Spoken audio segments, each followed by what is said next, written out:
Eh bien bonjour à toutes et à tous. Aujourd'hui nous allons voir comment bricoler un vieux projecteur de diapo pour récupérer nos vieilles diapositives en format numérique grâce à notre appareil photo. Alors voici un vieux projecteur de diapo. Ce projecteur de diapo fonctionne toujours, donc on va s'en servir. La première chose, eh bien on va déposer l'objectif. Donc l'objectif s'en va soit par glissement, soit par dévissage, ça dépend des modèles et des marques. Alors toutes les manipulations que nous voyons actuellement se font bien sûr appareil débranché hors tension. Une fois que cela est fait, que nous avons déposé l'objectif, nous allons maintenant pouvoir avoir accès au bloc optique. Il se situe souvent sur l'arrière, il est recouvert d'une grille de ventilation. C'est par là en général que l'on change l'ampoule quand elle est grillée. Il se peut que sur certains appareils ce soit la totalité du capot qu'il soit nécessaire de démonter pour avoir accès au bloc optique. Donc le bloc optique est souvent recouvert d'une première partie métallique.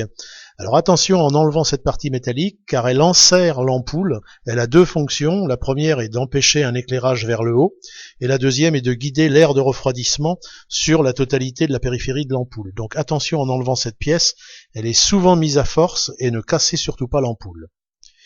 Donc une fois que cette pièce est enlevée, nous avons accès et nous voyons bien l'intérieur du bloc optique.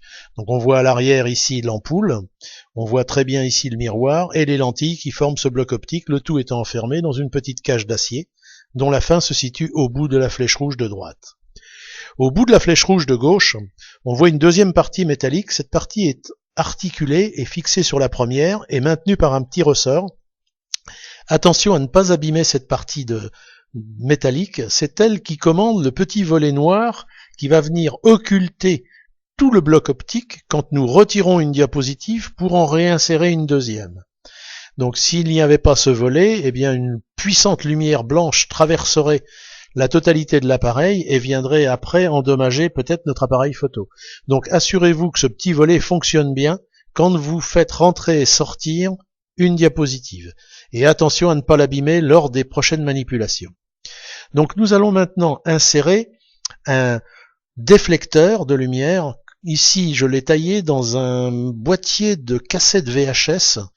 Alors j'ai pris bien sûr un boîtier blanc. L'avantage c'est qu'il est très fin, il est très opaque, il est très régulier, il n'a aucune tache, aucune marque, aucune rayure. Il est important d'avoir un diffuseur très propre.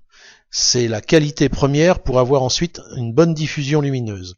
Donc cette partie-là, alors elle est taillée à la cote de la fente que nous avons vue entre les deux petites flèches rouges. Alors un tuyau que vous pouvez utiliser, glisser une carte de visite, elle est en général à la bonne taille en largeur, et ça va vous permettre de calibrer la hauteur, puis de la reporter pour découper sur du plastique, afin d'avoir le petit volet comme vous le voyez à l'écran. Vous l'insérez donc entre le bloc optique et la partie métallique de devant qui va recevoir la diapositive et vous descendez à fond en faisant attention de ne pas abîmer le petit volet qui n'est pas très loin. Une fois que cela est fait, vous vérifiez le fonctionnement du volet en insérant puis en enlevant une diapositive. Vous allez bien voir si le petit volet se met bien en place. Vous remettez ensuite le déflecteur sur la partie supérieure et vous pouvez refermer avec la grille. Nous allons maintenant nous retourner vers l'avant, et là on voit très bien que notre diapositive est visible, et que derrière, on ne le voit pas, se situe le diffuseur. Maintenant nous allons pouvoir mettre sous tension, et allumer le projecteur de diapo. Voilà ce que cela donne. Donc nous pouvons maintenant nous approcher, et regarder un petit peu si l'éclairage est bon. Eh bien on s'aperçoit que la diffusion lumineuse est parfaite sur cette diapositive. Attention, vous voyez le petit ressort, c'est lui qui commande le retour du petit volet qui va venir occulter la partie optique quand je vais retirer la diapositive pour en rentrer une autre. Attention à pas l'abîmer. Donc une fois que cela est fait, nous allons maintenant pouvoir passer à la position de l'appareil photo. Donc je mets l'appareil photo à bonne hauteur. Ici, ça correspond parfaitement à l'axe de projection. Alors j'utilise un 18-55 macro. Donc le problème que j'ai, c'est que 55 c'est un peu court, je ne vais pas pouvoir couvrir la totalité de mon capteur. Si vous avez un 100 mm macro, ce sera parfait. Vous aurez sur une diapositive 24-36 une couverture totale de votre capteur, comme ça vous n'aurez même pas à recouper votre photo. Donc nous allons voir maintenant ici sur le Live View, voilà la photo que cela va donner, on peut même zoomer pour voir. Donc je ne remplis pas mon capteur, mais tant pis, la photo va être prise dans ces conditions-là. Je prends ma photo, on voit absolument le tour de la diapositive, légèrement clair, et les petits défauts qui sont toujours présents sur le bord des vieilles diapos, hein, et puis cette partie noirâtre. Je vais maintenant envoyer cette photo vers mon traitement d'image classique. Moi j'utilise Photoshop.